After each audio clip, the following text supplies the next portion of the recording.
अस्सलाम वालेकुम नाज़रीन, आप देख रहे हैं स्पोर्ट्स टाइम यूट्यूब चैनल पे। मैं हूं अहमद सईद। पाकिस्तान क्रिकेट बोर्ड और अली तरीन के दरमियान क्या मामला चल रहे हैं और इन मामलात के अंदर कोई पेशरफ्त हुई है, इसके हवाले से क्या अपडेट है, स्पोर्ट्स टाइम प्लेटफॉर्म पे मैं आपकी खिदमत में लेके हाजिर हो चुका हूँ।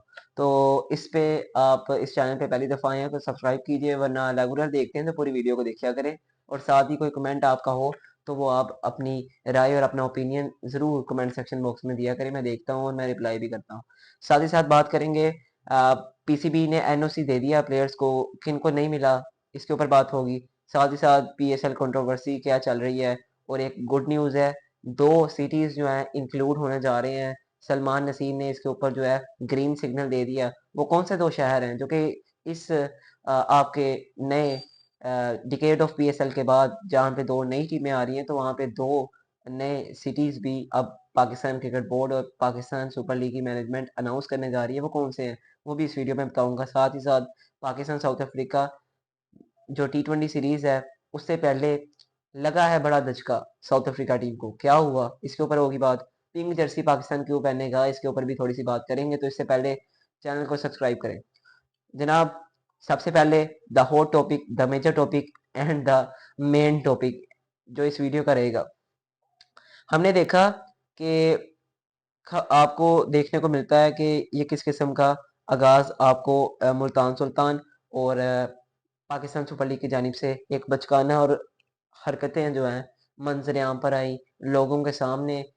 सोशली और डिजिटली ये मामलात किस तरह से चाइल्डिश बिहेवियर के साथ इन्होंने डील किया। हुआ क्या, ये देखिएगा। माफीनामा जारी करें, नोटिस में हमारे फ्रेंचाइज के मुआहदे को ख़त्म करने और अली तरीन के मुस्तकबिल में किसी भी क्रिकेट टीम के मालिक होने की ताहयात ब्लैक लिस्ट की धमकी भी दी गई है। मुल्तान सुल्तान को संभालने के बाद अली तरीन ने अरबों रुपए का सरमाया किया। जहां पे अरबों रुपए का सरमाया किया, वहां पे अली तरीन को 7 अरब रुपए का नुकसान भी उठाना पड़ा। जहां पे 7 अरब रुपए का नुकसान भी उठाना पड़ा, जबकि अकेडमियां बनाई और पाकिस्तान में नौजवान क्रिकेटर्स के लिए मौके पैदा किए। साथ ही साथ इन्होंने जो भी बयान दिया वो भी पीएसएल के बेहतरीन मफाद रहा, लीग जो कि लीग पर जोर देता है कि वो अली तरीन और बेहतरीन कारकर्दगी का मुजाहरा कर दे। और इसके ऊपर जो पीसीबी है, ये मतलब कि जो उनका जो रद्द-ए-अमल सामने आया, हमें पाकिस्तान क्रिकेट बोर्ड अली तरीन की वाबस्तगी और जो उनके साथ मकसद यही है कि पीएसएल को अच्छा बनाया जाए। मतलब कि ये उनकी तरफ से एक रिस्पॉन्स आया, मुल्तान सुल्तान की तरफ से एक फ़ौरन आया। मैंने कहा चले आपको बरकत बता दूँ, इस वीडियो का भी हिस्सा है। मगर होता ये है, 1 महीने पहले पाकिस्तान क्रिकेट बोर्ड जो है अली तरीन को, क्योंकि उनको पॉडकास्ट होती रहती हैं तो, और पीएसएल से पहले 1-2 रेलू कट्टे पे होते हैं। साथ ही साथ पाक जो कि इनका होता है एक स्टूडियो में, तो वहाँ पे भी इन्होंने 2-3 दफ़ा पॉडकास्ट की हैं। और पीएसएल मैनेजमेंट की, पाकिस्तान क्रिकेट बोर्ड की इंतज़ामिया की धज्जियाँ उड़ा के रख दी। और जिस तरह से खुलेआम इन्होंने उनके ऊपर तनकीद की, इनकी नाअहलियाँ, नालायकियों को इस कौम के सामने रखा। और जब भी इन्होंने हक सच की बात की, पाकिस्तान क्रिकेट बोर्ड ने 1 महीने पहले ही इनको जो है माफ़ीनामा और एक नोटिस जारी कर दिया कि जनाब, अगर आपने खुलेआम अवामी माफ़ी ना मांगी और अपने अल्फाज को वापस ना लिया तो आपके ऊपर बैन लग जाएगा, और हम कोई नया इस फ्रेंचाइज के लिए, मुल्तान सुल्तान की फ्रेंचाइज के लिए एक नया मालिक जो है उसे ढूंढने में लग जाएंगे। अब चूंकि अब आप पे लाजिम हो जाता है कि आपने कोई रिस्पॉन्स देना है, there always a reaction, there action, there always equal but opposite action. So that is the way Ali Tareen ने जवाब देना मुनासिब समझा, और जवाब उन्होंने कुछ इस तरह दे दिया कि पीसीबी के, पीएसएल मैनेजमेंट के, चेयरमैन के, सीईओ, सीओओ और जितने भी सारे आला ओहदेदार हैं, सबकी पड़खच्चे अड़ा के रख दिए। और ये उन्होंने वाज़िया तौर पे बयान दिया कि आप मुझे माफ़ीनामा भेज रहे हैं तो मैं सबसे पहले इस लीग के साथ लव करता हूँ, और जब मैं इस लीग के साथ लव करता हूँ तो जो भी गड़बड़ हो रही है तो मैं उसे खुलेआम रखूंगा। मैं आपसे बंद कमरे में बैठ के इसकी बात नहीं करूंगा। मैं अवाम को बताऊंगा, यार इन्होंने, आपकी तारीफ भी अवाम के सामने करूंगा, आपकी बुराई भी अवाम के सामने करूंगा। मैं 1 to 1 कन्वर्सेशन आप बुलाएंगे तो आऊँगा, वरना इसी तरह माहौल और इस तरह जो है वो निज़ाम चलता रहेगा। ना पीसीबी मैनेजमेंट ने ये गवारा किया कि यार ये चाइल्डिश बिहेवियर है, हम उनको एक बड़ा ओनर है, 7 अरब रुपया ज़ाया हुआ जिसका इस सब मामलात में डीलिंग करते हुए, as a leader, as a owner of franchise cricket के बहुत ज़्यादा पैसा खर्च होता है और बहुत ज़्यादा इंतजामात को देखना होता है, डील करना होता है, उसमें अली तरीन का बहुत आला किरदार है। इख्तिलाफ़ात सियासी तौर पे हो सकते हैं, मगर जहाँ पे उनका अपना एक अलग से सिस्टम है, तो उसके ऊपर भी हमें इख्तिलाफ़ करने से पहले 100 दफ़ा सोचना है। मगर बहरहाल होता ये है, इनको भेजते हैं नोटिस, जनाब आप बताएँ कि आपने पाकिस्तान क्रिकेट बोर्ड के ऊपर खुलेआम जो है तनकीद की है, तो किस वजह से की है? उस वीडियो में उन्होंने जो है जवाब दिया। कहते हैं आपने जिस तरह देखा, बंद ड्राफ्ट हो रहा होता है, माइक बंद हो जाते हैं। ड्राफ्ट चल रहा होता है, आपके सिकंदर बख्त बीच के अंदर वो सिगरेट का सूटा लगा रहे होते हैं, सिगरेट का कश ले रहे होते हैं। तो ये सब कैप्चर हो रहा होता है, पूरी दुनिया में आपका ड्राफ्ट चल रहा होता है। ये किसकी नाअहली है, ये किसकी नालायकी है दरअसल में। और आप जहाँ जहाँ पे ड्राफ्ट करते हैं, जिन जिन जगहों को चूज़ करते हैं, वो नहायत ही थर्ड क्लास किस्म का वहाँ पे कल्चर होता है, नहायत ही थर्ड क्लास किस्म का वहाँ पे एटमॉस्फेयर होता है। और कहते हैं मैंने जब भी पाकिस्तान क्रिकेट बोर्ड को तनकीद की, उनकी मैनेजमेंट को तनकीद की, पाकिस्तान सुपर लीग को तनकीद की, तो वो बड़ी वजह थी। मगर उन्होंने अपने गमे गुस्से का इजहार करते हुए पाकिस्तान क्रिकेट बोर्ड के चेयरमैन और साथ ही साथ Salman Naseer, CEO of Pakistan cricket board and director of HPL PSL Pakistan super league 2025 का जो एडिशन हुआ, डिकेड हुआ, उन्होंने कहा क्या डिकेड हुई, इंतजामात सारे के सारे धड़े के धड़े रह गए। आपने बेवकूफ़ियाँ की, आपने अ, लाचारी के साथ, आपने नालायकी के साथ इंतजामात को डील किया, जो कि मुझे बड़े नागवार गुजरे। तो मैंने उसका रिएक्शन जो है वो खुलेआम आवाम के सामने किया, जो मुझसे सवालात पूछे गए, मैंने उसका सही तौर पे जवाब दिया। उन्होंने कहा कि आप क्रिटिसिज्म की बात करते हैं, तो जी मैं चलें अपने अल्फाज वापस लेता हूँ, अपोलोजाइज़ करता हूँ कि मैं आइंदा इस किस्म का सच बोलता रहूँगा। उन्होंने जिस तरह एक होता है ना मुहावरा, भिगो-भिगो के मारी, उन्होंने अपने अल्फाजों में इस तरह खींच लिया और इस तरह घेरा तंग कर दिया कि पाकिस्तान क्रिकेट बोर्ड भी खामोश हो गया, हैरान रह गया कि यार ये कौन, किससे वास्ता पड़ गया हमें। यानी कि आप ये कह सकते हैं ना, मोहम्मद रिजवान के साथ ज्यादती हुई है, उनको थोड़ी सी पॉलिटिक्स और लॉबी वगैरह करके हटा दिया गया। हालांकि उस कप्तान ने, हमने देखा है चैंपियंस ट्रॉफी आपने उसे दी, हरवा गया, ट्राई नेशन सीरीज भी ना जीत सके। उससे पहले हम न्यूजीलैंड का टूर था वो भी नहीं जीत सके। उससे पहले साउथ अफ्रीका में हमने साउथ अफ्रीका में जाके रहा, ऑस्ट्रेलिया के अंदर जाके रहा। और यही बात चल रही थी तमाम जितने भी सारे पाकिस्तान में क्रिकेट पे बात करने वाले थे कि रिजवान एक बड़ा टैक्टिस वाइज अच्छा कप्तान है, मगर पूरी टीम परफॉर्म नहीं हुई। तो आपने 1 डेढ़ साल दिया रिजवान को और उसके बाद उससे कप्तानी हटा दी।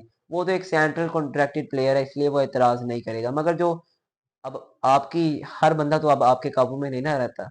अब उसके पास अपनी अथॉरिटी थी, इख्तियार था, इख्तियारात का बेहतरीन शानदार किस्म का उन्होंने मुजाहरा किया, उसको इस्तेमाल किया, उससे इख्तियारात को यूटिलाइज करते हुए पाकिस्तान क्रिकेट बोर्ड की मैनेजमेंट को रगड़ा लगाया, जो कि बड़ा वजह था। उम्मीद है कि ये चोट बड़ी गहरी पहुंची होगी, जितनी भी सारी नालायकी और नाअहली Pakistan cricket board, Pakistan super league की मैनेजमेंट और जितने भी लोग इससे वाबस्ता हैं, वो अब मेरे हिसाब से अब इंतजामिया भी ये देख ले कि कोई भी काम करते हुए थोड़ी सी भी अगर कसर रह गई ना, तो ये अल्फाज दोबारा दोहराए जाएंगे। तो बहरहाल एक अच्छा इनिशिएटिव था, एक बड़ा अच्छा मैसेज था।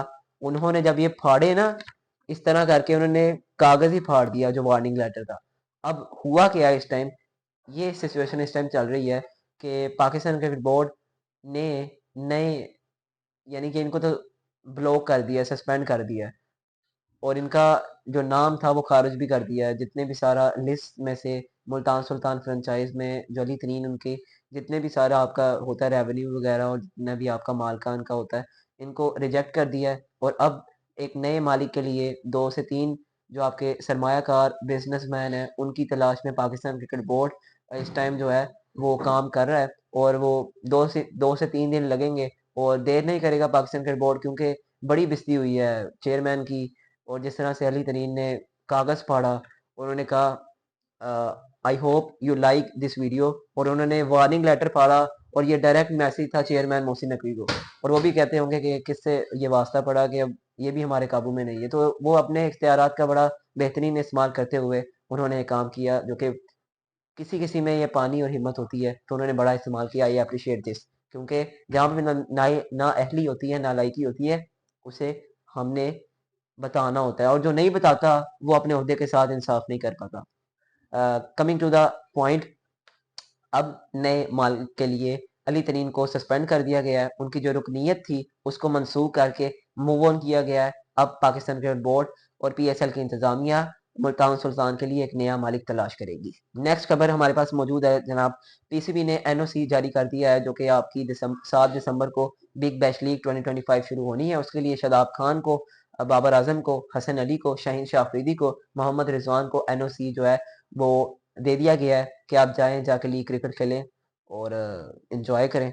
उसके बाद जो खबर हमारे पास आ रही है, पाकिस्तान और साउथ अफ्रीका सीरीज में, जो पाकिस्तान और साउथ अफ्रीका की सीरीज होनी है, जिसमें आपने ओडीआई मैचेस भी देखे होंगे और साथ ही साथ आपने जो कि टी20 सीरीज भी है, उसमें ना एडन मैकरम होंगे, ना डेविड मिलर मिलर होंगे, ना मार्को जॉनसन होंगे, ना तिबरेज शमसी होंगे। एक यंग टीम आपको देखने को मिलेगी। ना इसमें जर्नैल कोर्टिजी होंगे, ना जॉनसन होंगे। तो ये सारे के सारे सीनियर प्लेयर रेस्ट कर रहे हैं, तो पाकिस्तान के लिए एक मौका है अपने होम ग्राउंड पे, जहाँ पे टेस्ट सीरीज में पाकिस्तान के फैंस अफसरदा थे इस नाकिस कारकर्दगी के ऊपर, जो कि आखिर पे हमने देखने को मिली। तो बड़ी, अब पाकिस्तान को सोचना चाहिए कि अब इनके पास सीनियर प्लेयर नहीं है, तो यूटिलाइज करें प्लान को और साउथ अफ्रीका के खिलाफ एक अच्छी पारी खेलें। 3 से 3 मैच वाइट वॉश करें, फिर ओडीआई की बारी है, ओडीआई में वाइट वॉश करें। तो ये एक प्लान है। बहरहाल अब लास्ट पे जो कि पिंक जर्सी है, पाकिस्तान पिंक जर्सी पहनेगा, जो कि एक अवेयरनेस होती है कैंसर, जो कि कैंसर के मरीज होते हैं, और साथ ही साथ जितने भी सारा ये अवेयरनेस फैलाने के तौर पे, जहाँ पे इंग्लैंड में ओशीज के दौरान, एशीज के दौरान इंग्लैंड में जिस तरह विकटें भी, और साथ में ऑस्ट्रेलिया की खुद टीम जो है टेस्ट टीम में स्पॉन्सर, और जो आपका सारा स्पॉन्सर किया होता है अलिंटा एनर्जी वगैरह, और जो आपके कैप के ऊपर वो पिंक हो जाता है। तो पाकिस्तान में भी होम सीरीज है। लास्ट टाइम अगर ये पाकिस्तान साउथ अफ्रीका का दौरा था ना रिजवान की क़यादत में, तो उन्होंने भी इस दफ़ा जो है वो आपकी पिंक जर्सी पहनी थी, और पाकिस्तान अपने होम टूर पे पिंक जर्सी पहनेगा। बहरहाल अच्छा इनिशिएटिव है। इस कैंसर की मुहिम को जो है वो फैलाया जाए, अवेयरनेस फैलाई जाए, ताकि कबल अज़ वक्त इसकी जो है तस्दीक करके अस्पताल में लोगों को दिखाया जाए, और लोगों की जो कदीम और कीमती जानें उनको बचाया जाए। लास्ट पे बाबर आजम के लिए बाबरिस्तान जो है ऑस्ट्रेलिया और जो सिडनी सिक्सर की मैनेजमेंट है उन्होंने बना दिया है, जो कि फैंस चेयरअप करेंगे बाबर आजम को। एक अलग हल्का जो है, एक अलग ब्लॉक उनके लिए मखसूस कर दिया गया है, जो कि सिडनी क्रिकेट ग्राउंड SCG में उनके लिए फैंस उनको चेयरअप करेंगे, और एक अलग किस्म का ब्लॉक उनके लिए बनाया गया है। अच्छा, एक छोटी सी बात मैं कर दूं, बस 1-2 मिनट में आपके लूंगा। अच्छा, मुझे ये समझ नहीं आती, अगर आपको थोड़ी सी समझ है तो मुझे कंफर्म कर दें, मगर आपका एक अपना ओपिनियन है। बाबर आजम को टी20 से निकाला क्यों? उनको टी20 में लाए क्यों? सबसे पहले तो ये सवाल मेरा बड़ा मासूमाना है। बाबर आजम को आपने टी20 से निकाला, लो स्ट्राइक रेट, रन्स नहीं आ रहे। फिर आपने सलमान अली को क़यादत दी, न्यूजीलैंड का टूर रहा, 4-1 से हारे। फिर आगे आप बांग्लादेश के साथ 3-0 से पाकिस्तान ने हराया, फिर बांग्लादेश के पास गए, 2-1 से हारे। फिर आपने वेस्ट इंडीज को 2-1 से हराया, फिर एशिया कप में पाकिस्तान फाइनल में जाता है और फाइनल हार जाता है। इंडिया से 3 दफा मैच हुए, तीनों दफा आता है, मगर काफी करीब करीब मैच गए। पाकिस्तान की पूरी टीम की परफॉर्मेंस और कप्तानी देखी जाए, नाकिस रही। मगर हमने देखा कि बाबर आजम को लाए कैसे, किस परफॉर्मेंस के ऊपर? नहीं कोई उसके पास कोई रजिस्ट्री है कि उसी को ही लाना है? क्या हमने अब आगे मूव ऑन नहीं करना? ये एक मेरा थोड़ा सा मासूमाना सवाल है कि लो जो प्लेयर, जो आपके एक्स क्रिकेटर्स ये चूरन बेचते हैं, जिसके ऊपर दुकान चलती है, डोमेस्टिक क्रिकेट होनी चाहिए, जिसके ऊपर अपनी चैनल को चमकाते हैं कि जब तक आप रेड बॉल को इज्जत नहीं देंगे तो अब तक आप क्रिकेट को इम्प्रूव नहीं कर पाएंगे। वो अब कहाँ पे हैं? मेरा उनसे एक सीधा साधा सवाल है। बाबर आजम ने लास्ट, अगर देखा जाए, कायजान ट्रॉफी का मैच 2019 में खेला है और अपनी टीम की नुमाइंदगी की है। अभी भी ये अब सीजन चल रहा था, उन्होंने लाहौर वाइट्स की तरफ से नुमाइंदगी करनी थी, मगर वो मैच ना खेल सके, कैंप में आ गए रेड बॉल के। अब टी20 कैंप में आएंगे, साथ ही साथ ओडीआई टी20 सीरीज होगी, कोई अकाउंटेबिलिटी नहीं है, फिर बिग बैश खेलने चल जाएंगे। जब तक ये निज़ाम को देखा नहीं जाएगा, इस निज़ाम को बदला नहीं जाएगा, तब तक हमें ये नाइंसाफियाँ, अब इसके सिवा कि अब कोई प्लेयर की लाइन नहीं लगी हुई, हमने इसी की स्टाइलिश शॉट्स देखनी है। हम चाहते हैं कि कोई नया आए, आगे मूव ऑन करे। सो ये मेरा एक पॉइंट था। अगर आप मुझसे इत्तेफाक करते हैं, मुत्तफिक होते हैं, तो चैनल को सब्सक्राइब करें। अगर नहीं भी करते तो फिर भी चैनल को सब्सक्राइब करें। ये मेरा एक ज़ाती तौर पे ओपिनियन है, एक अपना एक ख्याल है। बाकी आपका अपना हो सकता है। वो एक लेजेंड है, एक स्टार है, वर्ल्ड क्लास प्लेयर है, किंग है पाकिस्तान का, और कुछ नहीं। अल्लाह हाफिज़।